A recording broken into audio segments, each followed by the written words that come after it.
Do you want to add photo status on WhatsApp? You can upload a picture in WhatsApp status with just a few simple steps. Before we begin, please like this video and subscribe to our channel for more tutorials and tips. I've also included some helpful tools and apps in the description, so be sure to check them out. To add photo status on WhatsApp. First, open the WhatsApp application on your mobile device. Once you're in WhatsApp, tap on the Updates menu at the bottom of the screen. Now, tap on the Add Status option or the plus icon to put a picture status. This will open your phone's gallery screen with pictures and videos.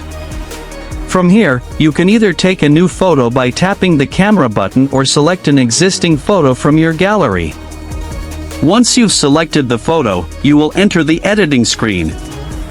Here, you can add text, emojis, stickers, or drawings to your photo status.